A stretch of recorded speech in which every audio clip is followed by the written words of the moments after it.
why you should give a shit about this. Very importante. I was so wrong. You fuck yourself so hard in the ass. It would change your fucking life. It would change your fucking life if you listen. What's up, guys? Today we're going to talk about give and gain. Givers versus takers. So there's three categories of people. So there's givers. We have givers over here. We have takers over here. And right in that middle, that big stretch, we'll call them Middle Earth folks. Let's define these three categories of people, right? So the middle folks, they'll give some, take some, give some. It's like tit for tat, kind of.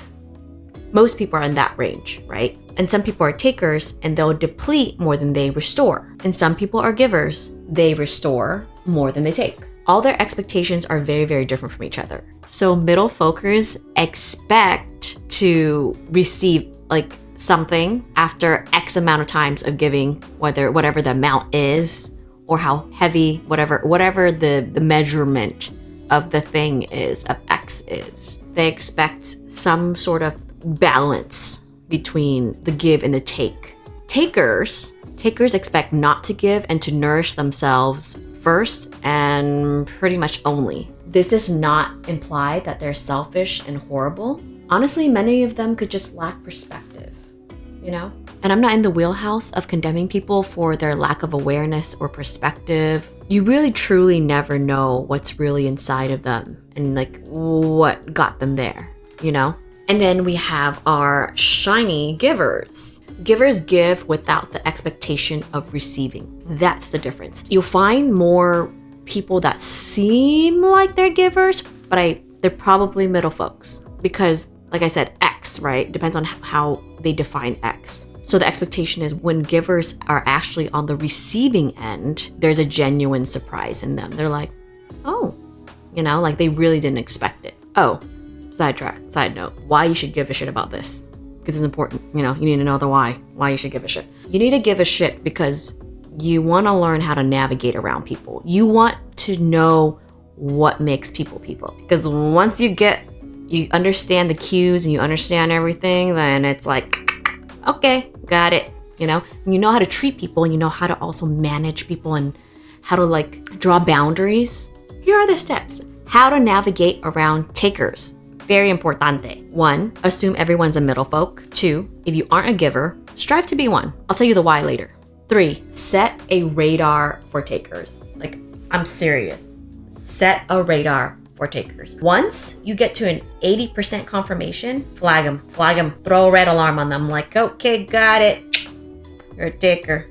I still fuck with you, but I don't really fuck with you, but I do fuck with you. But I know now that you're a taker. You know, that's why boundaries are important. So now you know they're a taker. So you don't just give and give and give and give until you die, basically. Because that's what happens when you are in a relationship with a taker. Number 4, pull back resources, set boundaries. Number 5, continue to give, you know, be yourself, give generously, but just know your boundaries and know that, hey, if I flag you as a taker, I know this is how much I'm going to give you until I'm like, no, like I'm not going to draw my boundaries, because this is what happens. When a giver is in a relationship with a taker and you don't know that they are a taker, you will continue to restore the resources that they deplete. And you're going to continuously keep having to restore. And that takes energy, right? Restoration takes energy. And when you keep restoring and they just keep taking and taking, eventually your battery's going to die out, sis. You know, your battery's going to die out. Watching out for ya. Your battery's going to die out. And you're gonna basically die out. Die. I'm just gonna use it. Yeah, you're gonna die. You're gonna die out. There's gonna be nothing left in you. There's gonna be nothing left in you. So that's why it's important to have boundaries. That's why it's important to identify people. Why it's important to be a giver. Beautiful GG, right? Not good game, but like give and gain. Give and gain. Give and gain. Give and gain. Give and gain. Okay, why do you want to give? It's because first of all, givers, because you feel good, because it feels good. Selfishly, when you give, it feels good, right? When you help somebody out, it feels good. Like you feel good about yourself. So in a weird, twisted way, the more you give, the better you feel. Oh, also, side hack, if you're like a little depressed or something, just go do some philanthropy. Instantly you feel good. Just do something good. Do something good and you're gonna feel good. Instantly. And it'll be a nice pick-me-up. It's better than any coffee. Better than coffee. Why it's also important to be a giver is that being calculative is hard. It's actually hard. Like, this person did this for me, this person did that for me. Okay, now I do this and this bad. Like, I'm not in the math game. Like, it's hard. It's hard to keep track of that. You know what I'm saying? So giving is so much more natural. Like, you don't have to think about it. One, it feels good. And two, you don't have to think about it. It's so natural. Like, you just give and it feels good. And you don't have to like keep track of math. You don't have to keep, it's nice. It's really fucking nice.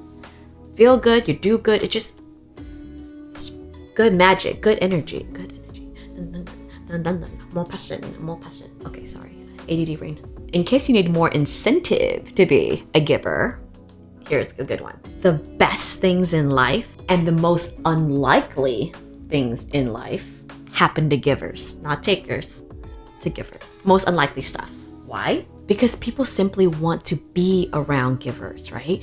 No one wants to be around takers. Like I said, it's energy depleting. It's not even just the resources, but energy is a resource, duh. But yeah, it's energy depleting to be around takers. But when you're around givers, it feels good. You feel good, you feel good. Their energy is different. Like, they are a breath of fresh air, like chef's kiss.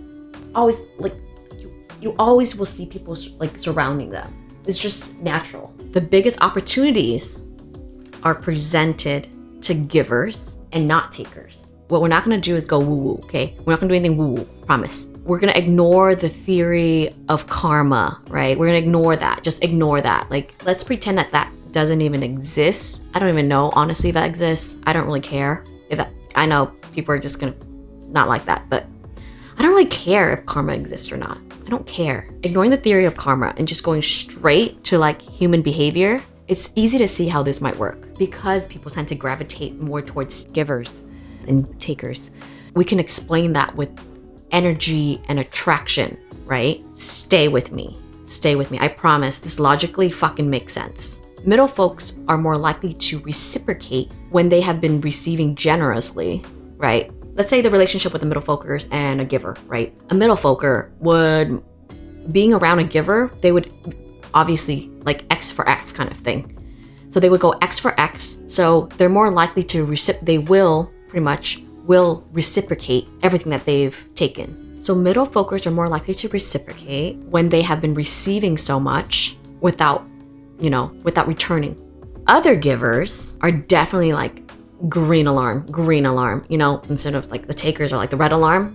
Givers, when givers see givers or they're around them, green alarm, like it's go, wow. And so if other givers notice, they're also green alarming it and they will also be giving to the giver. Let's do the math. We don't like math, but we're gonna do it. There's a plethora of opportunities and possibilities for a giver. Because why? Because they're gonna be at the forefront of everybody's mind, right? When there's a opportunity or some kind of like when they need assistance, when a giver needs assistance or anything, like when they're in shit, trust me, if you're a giver, people will come. I know it sounds like usually like, when you're all like, oh, life is a lonely road. No, I mean, it is a lonely road to some extent, but there are really great humans out there. They're really fucking good humans out there. You probably haven't met them. If you don't believe they exist, you probably just haven't met them. Honestly, you get it, right? You get the math, right? You get the math. So that's why it matters to be a giver, because you're gonna basically create your own luck, right? You're gonna create your own karma. Isn't that so freaking cool? And the whole time you're doing it, like, you don't gotta do all the calculative shit. Like, you don't gotta like think. I feel like it's very high ROI, very low risk, right? There's so much good that comes out of it. Let's say that you don't get one damn return. Let's say like none of it, like nobody ever returns your shit or whatever it is. What you gain, you feel fucking good. You feel great. And that's what matters. That shit that money can't buy kind of feeling. Yeah, that's good shit. That's good shit. Everyone should smoke it. That's some good shit. So strive to be a giver. I think it's natural for us sometimes to be in like the middle folk range. That's why it's important to be a giver, because you're creating goodness, good energy. You are creating your opportunities. You're creating your own luck. You're creating your karma. But at least what the very least that you are doing is feeling good about yourself. That shit is A1. A fucking 1. Okay? The ROI is really high, right? Return on investment. The return is very, very high for being a giver. So I don't see that as any alternative. I think it is the way to live, and it's the way to operate in almost everything you do. But like I said, very, very important to set yourself up for success by protecting yourself with boundaries and flagging the takers, okay? That they're on their own journey. Leave them there. Okay, it's not your job. Flag them. I'm not saying to kick them out of your life, but just flag them so you know how to operate with them when you're in a room with them, when you're in a relationship with them. At least now you know, you can identify the person. So it's important for you to identify them so that you can navigate them better. Navigate the better. So you're gonna have a happier, like, full life and, get all your blessings. Okay. But yeah, honestly though, just give. Let's go story time. My dad is a giver.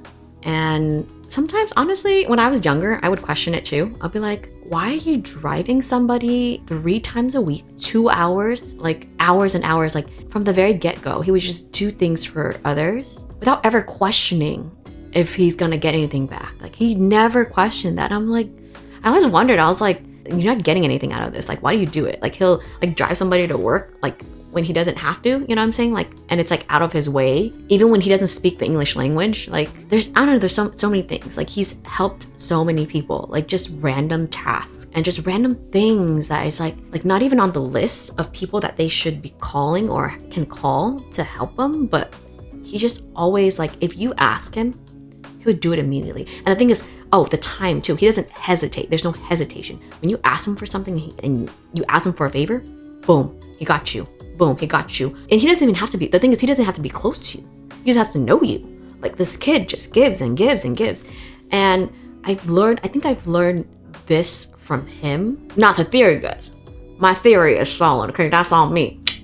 I'll take the credit for that one. He would tell me stories, right, of how really, really bad his childhood was.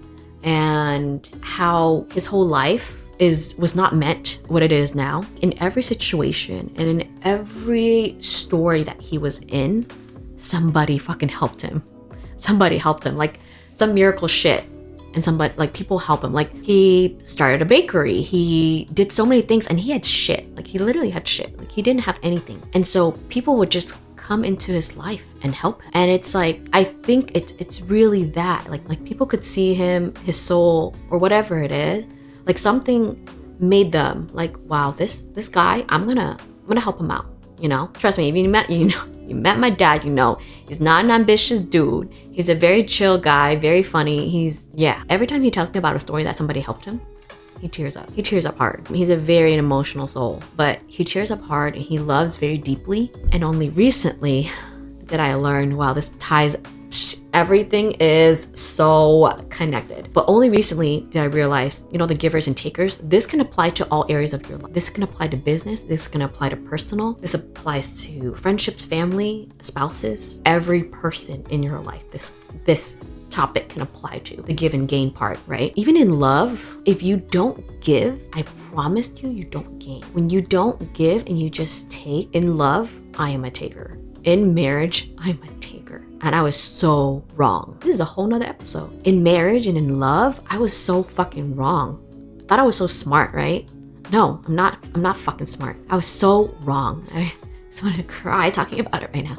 But like, I was so wrong. You fuck yourself so hard in the ass when you don't give, when you take only. Like, you fuck yourself up so much because you don't allow yourself to love. So when you give, you're actually allowing you to get gain, like the give and gain, right? When you give, you're allowing yourself to love. Like in love, when you give love, you're allowing yourself love. So if you just take love, you can never actually really truly feel it for yourself. You can receive love, but you will never really feel it because you've never given. And so once I realized that, I was like, wow, wow, it was wrong.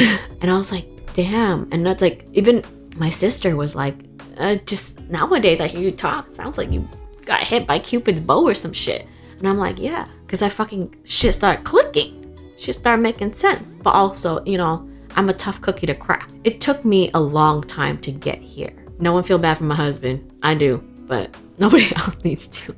So, moral of the story, be a giver. Be a fucking giver. Allow yourself to feel good. Allow yourself all the goodness that life has for you. Just be a giver. Don't expect anything back. Just be you. Be good. Just try. Trust me. You would change your fucking life. You would change your fucking life if you listen to me. There's a lot of stuff that you shouldn't listen to me about. But this, you should listen to me about. Like, this is actually important. This actually really will change your life. If you know how to implement it properly and you know your boundaries, but you're always striving for that give, always strive, you're gonna be chef's kiss. This, you're gonna be chef's kiss, okay? Your life's gonna be beautiful. You're gonna be beautiful. We're gonna go be beautiful. It's gonna be a cool world. Okay, bye.